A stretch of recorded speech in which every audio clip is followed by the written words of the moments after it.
کا ایک موقع سعادت مل جائے.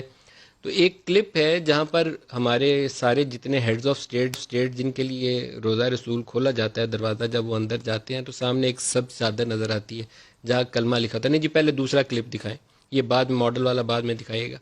ماڈل جنہوں نے بنایا وہ بھی ہمارے ساتھ ہے، پاکستانی ہے لاہور سے. یہ والا کلپ اگر بڑی سکرین پہ ڈالیں، مجھے ہٹا دیں اسکرین سے، مجھے ہٹائیں اسکرین، دیکھنے والوں کو موقع ملے. یہ وہ جگہ ہے جہاں پر دروازہ کھولا جاتا ہے، روزہ رسول کے لوگ اندر جاتے ہیں تو اس دیوار تک جا پاتے ہیں. آپ جالیوں کے اندر سے جب دیکھتے ہیں تو یہاں پر کلمہ لکھا ہوا ہے، اور یہ آپ اس کو دیکھ سکتے ہیں. یہ چادر پوری دیوار کے اوپر لگی ہوتی ہے اور درمیان میں یہ سرخ رنگ کی پٹی چلی ہے. اس کے اوپر بھی جو لکھا ہوا ہے میں بتاؤں گا، اس کا ایک تبرک کے طور پر کچھ حصہ چھوٹا سا میرے پاس موجود بھی ہے. لیکن یہ جن صاحب نے اس کے اوپر کام کیا، ریسرچ کی، ادھر ایک محراب بھی بنی ہوئی ہے چھوٹی سی، سامنے وہ جالیاں آپ کو نظر آ رہی ہیں. سارے لوگ یہیں تک رہتے ہیں، اس حد سے آگے کسی کو جانے کے لیے راستہ موجود نہیں ہے. ایک راستہ ہے، وہ راستہ کیسے ہے وہ بڑا ایک مشکل طریقہ ہے، وہ ایکسپلین کریں گے جو ہمارے ساتھ مہمان ہیں. مدینہ کے اندر ایک انسٹیٹیوٹ ہے، میوزیم ہے، جہاں ڈاکٹر عبدالعزیز کاکی وہ اس کو مینج کرتے ہیں. تو ایک ہمارے پاکستانی ساتھی، نوجوان ہے، ابھی زیادہ عمر بھی نہیں ہے ان کی، سید مزین ہاشمی، لاہور سے ان کا تعلق ہے. تو انہوں نے ایک پورا ریسرچ کیا کہ یہ جو روزہ رسول ہے یہ کس طریقے سے اس کی بناوٹ ہے، کیونکہ اس کے اوپر ماضی میں روایات موجود ہیں کہ کیسے لیڈ جو تھا سیسا، اس کی دیواریں بنائی گئیں، پھر مختلف وقتوں کے اندر دیواروں کو کیسے مضبوط کیا گیا. تو میں انہی کو ہی کہوں گا بجائے میں کچھ میرے الفاظ کمی بیشی ہو جائے. سید مزین ہاشمی صاحب السلام علیکم. وعلیکم السلام ورحمۃ اللہ جی. مزین بہت شکریہ آپ ہمارے ساتھ شامل ہو رہے ہیں. ایک تو میں نے ابھی صرف وہ حصہ دکھایا ہے جہاں ہمارے یہ ہیڈز آف اسٹیٹ جاتے ہیں اور وہاں جا کر ان کو یہ سعادت ہوتی ہے کہ اس دیوار کو ہاتھ لگا سکتے ہیں، چوم سکتے ہیں، یا وہاں بیٹھ کر کوئی نفل پڑھنا چاہے. تو ایک محراب بھی ہے اندر اس جگہ پہ، وہ تھوڑا سا وہیں سے سٹارٹ کر لیں. وہ محراب کی کیا حیثیت ہے، جی تاریخ بسم کیا ہے اللہ اس کی؟ الرحمن الرحیم. یہ بیسکلی دو حجرات ہیں جو گنبد خضرا کے نیچے آئے ہوئے ہیں، ہوں. جو حجرہ حضرت عائشہ صدیقہ، اور جو پچھلا حصہ ہے یہ حجرہ حضرت فاطمہ الزہرا سلام اللہ علیہ ہے. وہ تو جو ماڈل دکھانا محراب ساتھ شروع کر دیں جی، ماڈل دکھائیں. جو محراب ہمیں نظر آتی ہے یہ حضرت فاطمہ الزہرا کے گھر کے اندر محراب ہے، اور یہ محراب تہجد کے بالکل مقابل ہے. اور اس کے آگے جو جب ہم جالیوں سے آپ آگے اگر جاتے ہیں تو جی جی یہ والا آپ جو بات جاری سیگمنٹ ہے رکھیے گا وہ مزین، نظر اس کو آ رہا فل ہے. سکرین کریں جی، ہماری تصویریں ہٹائیں دونوں کی تاکہ دیکھنے والوں کو موقع ملے. جی یہ جو اب آپ کو نظر آ رہا ہے یہ حضرت عائشہ صدیقہ کا حجرہ مبارک ہے، اور اس کے ارد گرد دو دیواریں بنی ہوئی ہیں. ایک سلطان قطبی رحمۃ اللہ علیہ کی ہے جو 888 ہجری کے اندر بنوائی تھی، یہ مملوک سلطان تھے ایجپٹ کے. اور اس کے بعد جو دوسری دیوار ہے یہ بنی ہوئی ہے حضرت عمر بن عبدالعزیز رحمۃ اللہ علیہ نے تعمیر کروائی تھی، اور یہ بڑے بلاک سے بنی ہوئی ہے. یہ تقریباً چوڑائی جو اس کی 90 سینٹی میٹر ہے، جیسے خانہ کعبہ کی دیواریں، اور یہ بڑی مضبوط بنی ہے. اس دیواروں کے اندر جانے کا کوئی راستہ نہیں ہے، نہ کوئی کھڑکی ہے. اس کو اندر جانے کا صرف ایک طریقہ ہے کہ یہاں سے لیڈر ایک لگتی ہے جو باہر سے لگتی ہے گرین غلاف کو، اور اس سے آگے جاتے ہیں. جب آگے جاتے ہیں تو آگے قبۃ النور، جس کو گنبد نور بھی اردو میں اگر ہم ٹرانسلیٹ کریں، یا ڈوم آف لائٹ جس کو کہہ لیں، تو وہ نظر آتا ہے. یہ گنبد خضرا کے بالکل نیچے ایک اور گنبد ہے، اور اس گنبد کے اندر ایک کھڑکی ہے جیسے گنبد خضرا کے اندر کھڑکی ہے.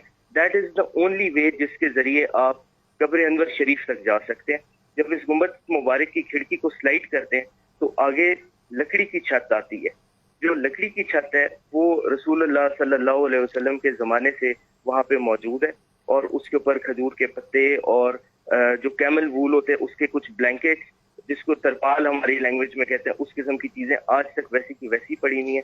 اور that is the only way جس کے ذریعے آپ حضور پاک صلی اللہ علیہ وسلم کے قبر مبارک تک جا سکتے ہیں. اور باقی سارے کا سارا حجرہ کمپلیٹلی سیلڈ ہے، اور اس کو بڑے عرصے سے نہ کھولا گیا نہ اس کی خدمت کے لیے اس کو صرف دکھا گیا تھا لاسٹ ٹائم شاہ فیصل کے پیریڈ میں اور کنگ عبداللہ کے زمانے میں.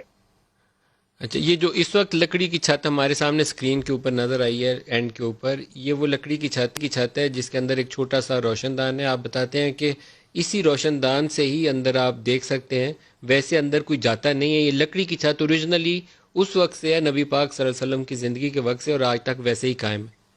بالکل جی. اور اس کے اوپر جو گنبد ہے یہ سلطان قالون رحمۃ اللہ علیہ نے بنوایا تھا، یہ بھی مملوک سلطان تھے.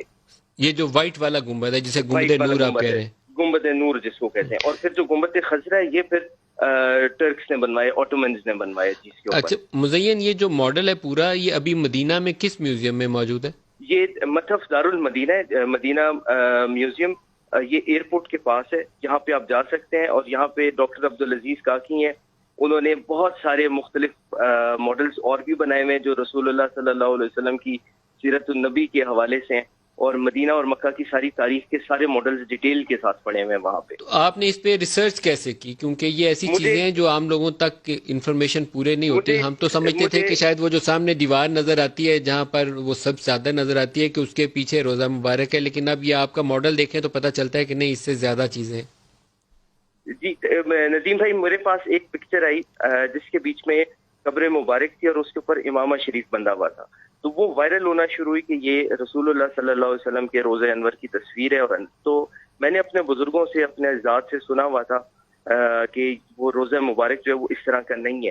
تو وہ ایک دل میں بات بیٹھ گئی کہ یہ چیز جو ہے یہ اوریجنل نہیں ہے، اس پہ ریسرچ کرنی چاہیے. تو اس پہ تقریباً مجھے 6 سے 7 سال لگے ہیں جی ریسرچ کرنے میں.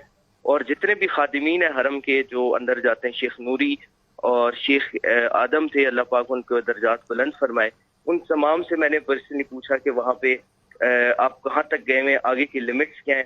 اور کچھ لوگوں کو میں نے کہتے سنا کہ ہم آگے قبر انور تک گئے ہیں اور ہم نے جالیوں سے جا کے آگے اندر گئے ہیں اور وہاں پہ سیڑھیاں ہیں اور ادھر سے ہم نیچے گئے ہیں اور وہاں پہ جا کے ہم نے ڈسٹنگ کی ہے اور ارد گرد کٹہرا مبارک بنا ہوا ہے اور قبر مبارک پہ چادر ہے اور اس طرح. تو یہ ساری کی ساری چیزیں جو تھیں یہ سب میں نے ریسرچ کی، چیک کی.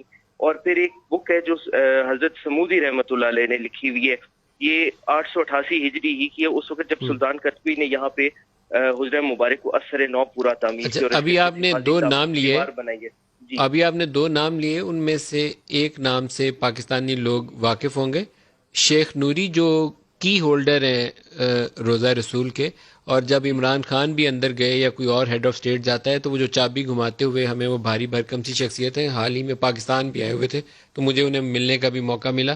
تو شیخ آدم ان کے بڑے بھائی، شیخ نوری کے بڑے بھائی شیخ آدم تھے، پہلے وہ کی ہولڈر تھے. جی یہ اغوات کہلاتے ہیں.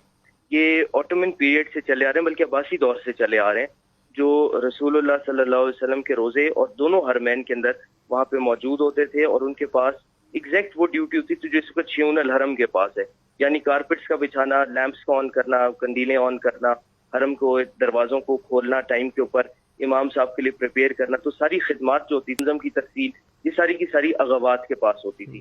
اب یہ ڈیوٹی شیون کے پاس چلے گی اور یہ ریڈیوس ہو کے صرف جو حضور پاک صلی اللہ علیہ وسلم کے مقدس حجرہ اس کی چابی تک رہ گئی ہے. آپ خود کتنا عرصہ مدینہ رہے ہیں مزین؟ اللہ پاک کی مہربانی ہے کہ میں اپنے والد قبلہ صاحب کے ساتھ وہاں پہ میرا کافی وقت گزرا ہے. 3 سال بچپن میں طائف میں گزرے، اور اس کے بعد اللہ کا شکر ہے کہ تقریباً ہر سال ہی حاضری ہوتی رہی ہے. ہم جو شروع والا کلپ تھا وہ دوبارہ، یہ جو آپ نے روزہ رسول والا دکھایا جی پروڈیوسر صاحب، اس کے ساتھ ایک میوزک کا چھوٹی سی وہ نعت بھی نظر سنائی دے رہی تھی، اگر اس کے ساتھ سنا دیں تو پھر ہم مزین کو خدا حافظ کہتے ہیں. فل سکرین کر کے اس کو پلے کر دیں. یہ عام تک جو ہمز آف اسٹیٹ ہے یہیں تک جاتے ہیں، یہ ذہن میں رکھیے گا. یہ وہ جگہ ہے جو بہت ہی باسعادت قسم کی ہے، جہاں تک پوری دنیا میں سے چند ایک لوگ اندر جاتے ہیں، وہ دروازہ کھلتا ہے تو یہیں تک جا پاتے ہیں. وہ دکھا پائیں گے جی؟ یہ کلپ دوبارہ دکھائیے گا، یہ والا. ولا تجهروا له بالقول كجهر بعضكم لبعض أن تحبط أعمالكم وأنتم لا تشعرون إن الذين يغضون أصواتهم عند رسول الله أولئك الذين امتحن الله قلوبهم للتقوى لهم مغفرة وأجر عظيم. مزین یہ جو سرخ والا حصہ ہے سب چادر کے اوپر، اس کے اوپر ایک تو لا الہ الا اللہ محمد رسول اللہ لکھا ہوتا ہے، اس کے علاوہ اور آیات بھی ہیں؟ ندیم بھائی، جو حضور پاک صلی اللہ علیہ وسلم کی سرحاندی شریف ہے، جو ریاض الجنہ والی کھڑکی ہے، وہاں پہ ایک کلمہ مبارک لکھا ہوا ہے، اس پہ لا الہ الا اللہ محمد رسول اللہ لکھا ہوا ہے. اور اس کے ساتھ ایک بڑا پیچ اور لگا ہوا ہے، دوسری پکچر ہے، اس میں لکھا ہوا ہے کہ یہ قصوہ مبارک مکہ المکرمہ میں فلاں تاریخ کو جو ہے اس کو ریڈی کیا گیا اور پیش کیا گیا. جو سامنے ہمیں 3 پیچز نظر آ رہے ہیں ریڈ کلر پہ، اس پہ ایک پہ لکھا ہوا ہے ھذا قبر النبی صلی اللہ علیہ وسلم، دوسرے والے پہ لکھا ہوا ہے حاضرہ قبر سیدنا ابو بکر صدیق رضی اللہ تعالیٰ عنہ، اور تیسرے پہ لکھا ہوا ہے حاضرہ قبر عمر الفاروق رضی اللہ تعالیٰ عنہ۔ ایک پیچ ریڈ کلر کا قدمین شریف والی سائٹ پہ لگا ہوا ہے، اس پہ لکھا ہوا ہے صدق اللہ العظیم و صدق رسول الکریم، اور ایک ریڈ کلر کا بینڈ ہے جو حجرہ مبارک کے اوپر چل رہا ہے، ایمبرائڈری کا گولڈ کی، جیسے خانہ کعبہ کے اوپر ہے، اس کے اوپر سورہ فتح لکھی ہوئی ہے ساری کی ساری، سورہ بسم اللہ فتح الرحمن لکھی ہوئی الرحیم سے لے کے جی بسم اللہ سے شروع کے اینڈ تک مکمل سورہ فتح لکھی ہوئی ہے، ماشاءاللہ ماشاءاللہ، جی اسی کی وہ آیت ہے قد صدق اللہ رسولہ الرؤیا بالحق ہے، وہ کیا بات ہے جی۔ میں بریک قریب آ رہی ہے جی، آپ کا بہت شکریہ سید، آپ کی وجہ سے آج یہ مجھے بھی بہت ساری انفارمیشن اور ہمارے دیکھنے والوں کو بھی مل گئی۔ ایک بریک لے لیں۔